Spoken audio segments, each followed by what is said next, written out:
Hello friends, मैं हूं मरियम उस्मानी और आप देख रहे हैं हमारा चैनल यूएम इंस्टीट्यूट। और आज की वीडियो में हम लोग पढ़ने जा रहे हैं कॉस्ट अकाउंटिंग का chapter number 1, introduction of cost accounting. ये हमारा 4th पार्ट है इसका, और इसके बाद ये चैप्टर कंप्लीट हो जाएगा आज के पार्ट में। अगर आपने इससे पहले के 3 पार्ट नहीं देखे हैं, उसमें भी हमने स्टार्टिंग का थ्योरी क्वेश्चन कवर किया है, तो जरूर देखिएगा।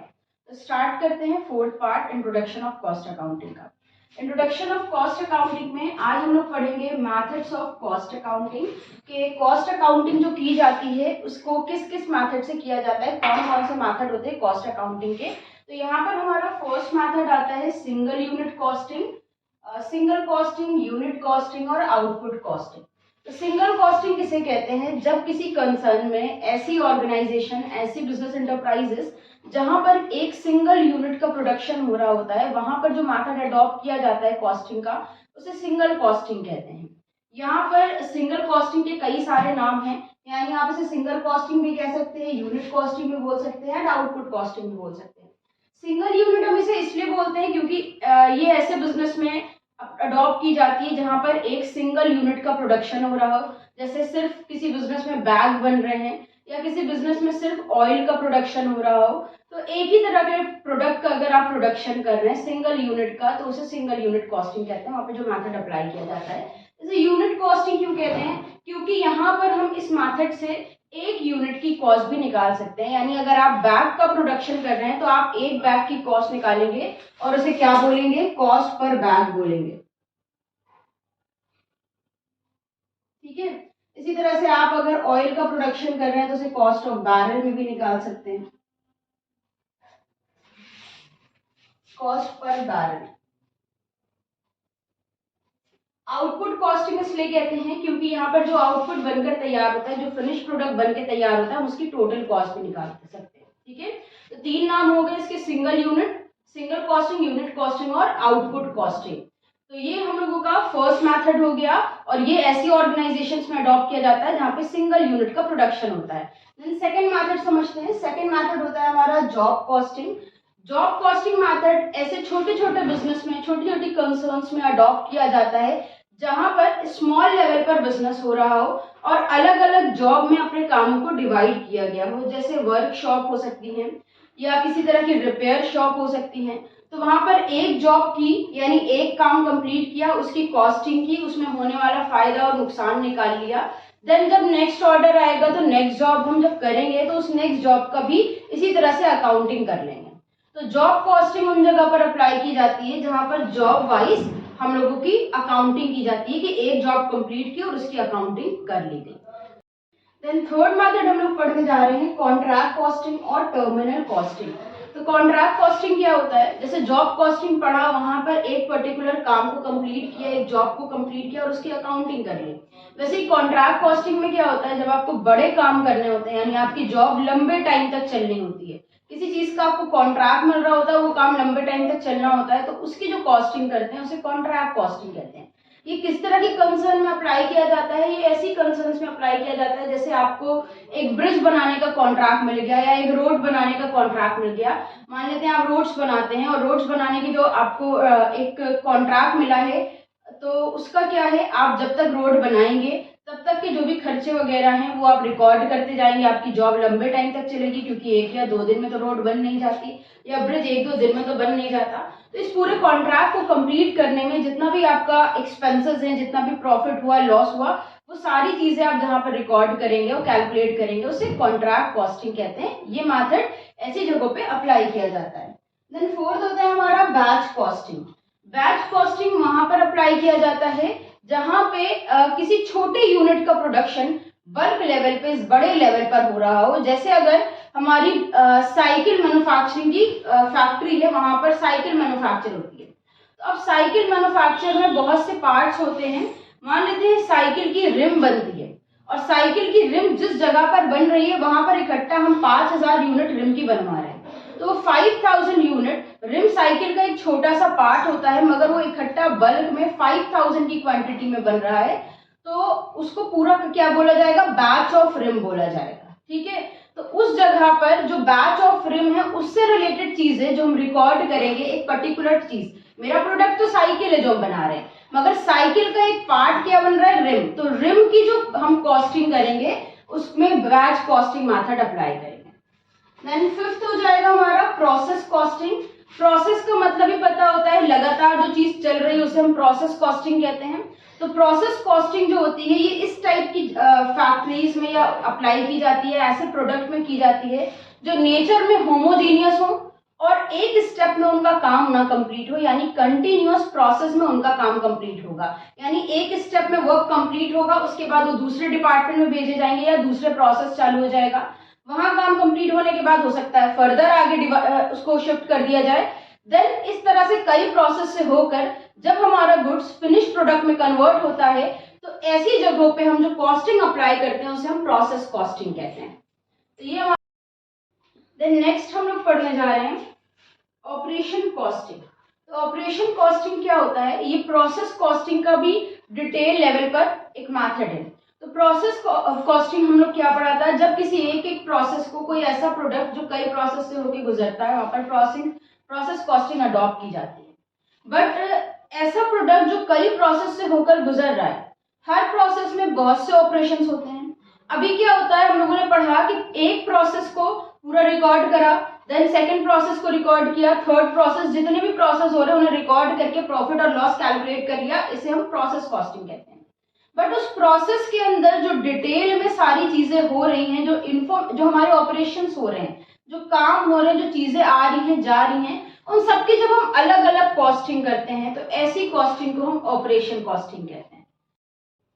देन नेक्स्ट हम पढ़ रहे हैं यूनिफॉर्म कॉस्टिंग। यूनिफॉर्म कॉस्टिंग क्या होती है, ये उन कंसर्न्स में अप्लाई की जाती है जहां पर कई सारी कंसर्न अपने डेटा को एक दूसरे से मैच करके अपनी पोजीशंस को जानना चाहती हैं और अपने जो भी मटेरियल लेबर वगैरह हैं उनकी एक्चुअल वैल्यू पता लगाना चाहती हैं कि एक्चुअल में किसको ज्यादा प्रॉफिट हो रहा है प्रोडक्शन में और किसको लॉस हो रहा है या कम प्रॉफिट हो रहा है। तो यहाँ पे होता क्या है, एक सारी जितनी भी कंपनीज होती हैं वो सेम पॉलिसीज यूज करती हैं, सेम प्रिंसिपल्स यूज करती हैं अपने अकाउंट्स को प्रिपेयर करने के लिए, अपने कॉस्ट अकाउंट को प्रिपेयर करने के लिए। तो यूनिफॉर्म कॉस्टिंग कहाँ पर अप्लाई की जाती है, जब कई सारी कंपनीज अपने डेटा को मैच करना चाहती हैं तो वहां पर यूनिफॉर्म कॉस्टिंग अप्लाई की जाती है। यूनिफॉर्म कॉस्टिंग होती क्या है, जब कई सारी कंपनीज किसी एक मकसद को लेकर अपनी same principle, same policies use कर रही होती है तो उसे यूनिफॉर्म कॉस्टिंग कहते हैं। देन नेक्स्ट है मल्टीपल और कॉम्पोजिट कॉस्टिंग। तो नाम से ही पता चल रहा है मल्टीपल यानी कई सारे, ऐसी कंसर्न जहां पर बहुत सारे प्रोडक्ट बन रहे हैं और ज्यादा क्वांटिटी में बन रहे हैं और जो अलग अलग प्रोडक्ट बन रहे हैं उनका सब कुछ अलग है, यानी मटेरियल अलग टाइप का यूज हो रहा है, अलग लेबर बुलाया गया है काम करने के लिए, उनके खर्चे भी अलग अलग हैं। तो मल्टीपल टाइप ऑफ प्रोडक्ट अगर किसी कंपनी में बन रहे हैं, किसी कंसर्न में बन रहे हैं और उन प्रोडक्ट की मटेरियल, लेबर, एक्सपेंसेस सब कुछ डिफरेंट है, तो ऐसी जगह पर जहां मल्टीपल प्रोडक्ट बन रहे हो, जो कॉस्टिंग अप्लाई की जाती है उसे हम मल्टीपल कॉस्टिंग कहते हैं या composite. Then next point number 9 है हमारा डिपार्टमेंटल कॉस्टिंग। तो किसी भी ऑर्गेनाइजेशन में जो मैन्युफैक्चरिंग यूनिट होती है जहां पर सामान बन रहा है, अगर वो अलग अलग डिपार्टमेंट में डिवाइड होती है, यानी कई सारे डिपार्टमेंट होते हैं और हर डिपार्टमेंट के अलग कॉस्ट अकाउंट प्रिपेयर करे जा रहे हैं, तो ऐसी अकाउंटिंग को हम कहते हैं डिपार्टमेंटल कॉस्टिंग। ये इसलिए किया जाता है ताकि हर डिपार्टमेंट की अलग कॉस्ट, कितना खर्चा आ रहा है वो पता चल सके। ऐसी जगह पर जो बिजनेस के ओनर्स हैं उनके माइंड में ये नहीं होता है कि हमारा जो फाइनल प्रोडक्ट बन रहा है उसकी कॉस्ट क्या आ रही है, बल्कि उनको ये पता करना होता है कि हर एक स्टेप में कितनी कॉस्ट आ रही है, हर एक डिपार्टमेंट में कितना खर्चा हो रहा है, ताकि वो हर एक स्टेप पर अपनी नजर रख कर हर डिपार्टमेंट में होने वाले खर्चे पे कंट्रोल कर सके। तो ऐसी कॉस्टिंग को डिपार्टमेंटल कॉस्टिंग कहते हैं। देन पॉइंट नंबर 10 है हमारा फार्म कॉस्टिंग। फार्म कॉस्टिंग जो होती है वो फार्मिंग एक्टिविटीज से रिलेटेड होती है, जहां पर फार्मिंग एक्टिविटीज हो रही है वहां पर फार्म कॉस्टिंग अप्लाई की जाती है। किस तरह की फार्मिंग एक्टिविटीज होती हैं, agriculture, horticulture, poultry farming, dairy farming और भी बहुत टाइप की फार्मिंग होती हैं। तो जो भी फार्मिंग एक्टिविटीज हैं, अगर आप उनके अकाउंट्स प्रिपेयर कर रहे हो और उनकी कॉस्ट कैलकुलेट कर रहे हो कि फार्म कॉस्टिंग में क्या आपकी कॉस्ट आ रही है और अपनी कॉस्ट को कंट्रोल करने की कोशिश कर रहे हो, तो इस टाइप की जो कॉस्टिंग है उसे फार्म कॉस्टिंग कहा जाता है। देन नेक्स्ट हमारा है टारगेट कॉस्टिंग। ये बहुत बड़ी बिजनेस ऑर्गेनाइजेशन में अप्लाई की जाती है। तो बड़ी बड़ी बिजनेस ऑर्गेनाइजेशन जब बहुत ही वेल एजुकेटेड अकाउंटेंट को, कॉस्ट अकाउंटेंट को हायर करती हैं और कहती हैं कि स्टार्टिंग से आप ही को अकाउंट्स प्रिपेयर करने हैं और अपने माइंड में एक ही टारगेट रखना है कि हमारा जो प्रोडक्ट है उसकी टोटल कॉस्ट अच्छे से कैलकुलेट करके उस पर कंट्रोल करके कॉस्ट को रिड्यूस करना है एंड प्रॉफिट को मैक्सिमाइज करना है। तो जब एक टारगेट के साथ किसी ऑर्गेनाइजेशन में अकाउंटिंग की जाती है तो ऐसी कॉस्टिंग को हम टारगेट कॉस्टिंग कहते हैं और ये बहुत बड़ी बड़ी जो ऑर्गेनाइजेशंस होती हैं टारगेट कॉस्टिंग वहां पर फॉलो की जाती है। तो मेथड ऑफ कॉस्ट अकाउंटिंग हम लोगों ने पढ़ लिया। अब हम पढ़ने जा रहे हैं टेक्निक्स ऑफ कॉस्ट अकाउंटिंग। तो टेक्निक्स ऑफ कॉस्ट अकाउंटिंग होती क्या है? बिजनेस में कॉस्ट अकाउंटिंग के लिए जो रूल्स और प्रिंसिपल्स यूज किए जाते हैं उन्हें हम कहते हैं techniques of cost accounting. Techniques of cost accounting में हमारा फर्स्ट टेक्निक है एब्जॉर्प्शन कॉस्टिंग। अब ये एब्जॉर्प्शन कॉस्टिंग होता क्या है और क्यों प्रिपेयर किया जाता है?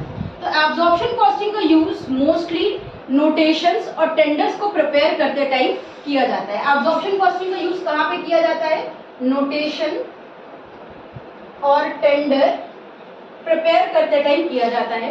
एब्जॉर्प्शन कॉस्टिंग की खासियत ये है कि यहाँ पर जब हम इसको यूज कर रहे होते हैं तो ये कहता है कि आपको रिकॉर्डिंग करते टाइम दोनों टाइप के एक्सपेंसेस को रिकॉर्ड करना है। यानी हमारे जो एक्सपेंसेस होते हैं वो दो टाइप के होते हैं, फिक्स्ड एंड वेरिएबल। फिक्स्ड कौन से होते हैं? जिनमें चेंजेस नहीं होते हैं। वेरिएबल कौन से होते हैं? जो मैन्युफैक्चरिंग यूनिट के साथ साथ चेंज हो जाते हैं। तो एब्जॉर्प्शन कॉस्टिंग कहती है कि आपको फिक्स्ड और वेरिएबल बोथ एक्सपेंसेस को लेकर उसके बाद कॉस्टिंग करनी है, कॉस्ट अकाउंटिंग करनी है। देन सेकेंड टेक्निक है हमारी एब्जॉर्प्शन कॉस्टिंग के बाद मार्जिनल कॉस्टिंग। मार्जिनल कॉस्टिंग ऐसी जगहों पर अप्लाई की जाती है जहां पर हमारी जो प्रोडक्शन यूनिट है उनमें बहुत फ्रीक्वेंटली चेंजेस होते हैं, या ऐसी कोई ऐसा प्रोडक्ट हम मैन्युफैक्चर कर रहे हैं जिसके मार्केट में प्राइसेस फ्रीक्वेंटली चेंज होते रहते हैं, कभी बढ़ जाते हैं कभी घट जाते हैं। तो ऐसी जो हमारी ऑर्गेनाइजेशंस होती हैं जहां पर ऐसा प्रोडक्ट बन रहा है जिसके प्राइस में या क्वांटिटी में चेंजेस होते रहते हैं, वो मार्जिनल कॉस्टिंग टेक्निक यूज करती हैं। ये टेक्निक कहती है कि जब आप रिकॉर्डिंग कर रहे हो तो फिक्स्ड एक्सपेंसेस को इग्नोर कर दो, उनको छोड़ के सिर्फ आप वेरिएबल एक्सपेंसेस यानी मार्जिनल कॉस्ट को लेकर ही अकाउंटिंग कर लो। तो ऐसी टेक्निक जिसमें हम सिर्फ वेरिएबल एक्सपेंसेस को लेते हैं उन्हें हम मार्जिनल कॉस्टिंग टेक्निक कहते हैं। देन थर्ड हमारी टेक्निक होती है डायरेक्ट कॉस्टिंग। डायरेक्ट कॉस्टिंग कहती है कि सिर्फ डायरेक्ट एक्सपेंसेस को लेकर आप रिकॉर्डिंग कर लें। तो ऐसी टेक्निक जहां पर डायरेक्ट एक्सपेंसेस के बेसिस पर प्रोडक्ट की कॉस्ट कैलकुलेट की जाती है उसे हम डायरेक्ट कॉस्टिंग कहते हैं। देन पॉइंट नंबर 4 है डिफरेंशियल कॉस्टिंग। डिफरेंशियल कॉस्टिंग ऐसी ऑर्गेनाइजेशन में अडॉप्ट किया जाता है, अप्लाई किया जाता है जहां डिफरेंट टाइप के प्रोडक्ट बन रहे हैं, डिफरेंट टाइप के प्रोडक्ट बन रहे हों। तो जहां पे अलग अलग तरह के प्रोडक्ट बन रहे हैं, कई सारे प्रोडक्ट, वहां पे डिफरेंशियल कॉस्टिंग की जाती है। इस टेक्निक के अकॉर्डिंग हम अपने सारे प्रोडक्ट की कॉस्ट निकालते हैं।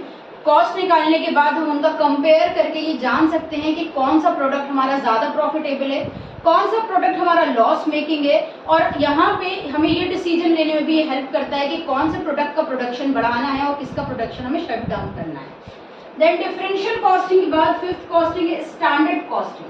तो स्टैंडर्ड कॉस्टिंग में हम दो तरह की कॉस्ट लेते हैं, एक होती है प्री डिटरमाइंड कॉस्ट और दूसरी होती है actual cost. Pre determined cost कौन सी होती है? खर्चा होने से पहले जिसका हम अंदाजा लगा लेते हैं कि मेरा मटेरियल कितने का आएगा, लेबर को कितने पैसे देने पड़ेंगे, उसे हम कहते हैं प्री डिटरमाइंड कॉस्ट। बट जब हम खर्च करते हैं तो एक्चुअल में मेरी पॉकेट से जितना पैसा जाता है वो होता है मेरी एक्चुअल कॉस्ट। तो प्री डिटरमाइंड कॉस्ट और एक्चुअल कॉस्ट तो पहले हम अंदाजा लगाते हैं यानी प्री डिटरमाइंड कॉस्ट निकालते हैं, फिर हम एक्चुअल कॉस्ट कैलकुलेट करते हैं। उसके बाद इसमें दोनों का कंपेयर किया जाता है और देखा जाता है कि मेरा जितना हमने सोचा था उतना ही पैसा खर्च हुआ है या उससे कम खर्च हुआ है, तो इसे कहते हैं स्टैंडर्ड कॉस्टिंग। देन सिक्स्थ है यूनिफॉर्म कॉस्टिंग। यूनिफॉर्म कॉस्टिंग ऐसी जगह पर अप्लाई किया जाता है, या यूनिफॉर्म कॉस्टिंग जो होता है वो कहा जाता है कि जब सेम टाइप का बिजनेस हो रहा हो, जैसे मान लेते हैं इंडिया के अंदर सीमेंट की जितनी भी फैक्ट्रीज हैं वो सब same rule same procedure follow करती हैं अपने अकाउंट्स को रिकॉर्ड करने में। अगर ऐसा हुआ तो उसे कहा जाएगा यूनिफॉर्म कॉस्टिंग। तो जब सेम बिजनेस करने वाली अलग अलग ऑर्गेनाइजेशन सेम रूल फॉलो करती है, सेम प्रिंसिपल फॉलो करती है कॉस्ट अकाउंटिंग के, तो उसे हम यूनिफॉर्म कॉस्टिंग कहते हैं। कुछ लोगों का ऐसा मानना है कि यूनिफॉर्म कॉस्टिंग एक टेक्निक ऑफ कॉस्टिंग नहीं है, लेकिन कुछ लोगों का कहना है कि ये नहीं, ये एक टेक्निक ऑफ कॉस्टिंग है, इसलिए हम लोगों ने इसको टेक्निक ऑफ कॉस्टिंग में पढ़ा। देन 7 लास्ट टेक्निक होती है हमारी हिस्टोरिकल कॉस्टिंग। तो हिस्टोरिकल कॉस्टिंग कहती है कि भैया पहले खर्चा करो और जितना आपकी जेब से पैसा जाए उसको रिकॉर्ड करो, ये होती है हमारी हिस्टोरिकल कॉस्टिंग।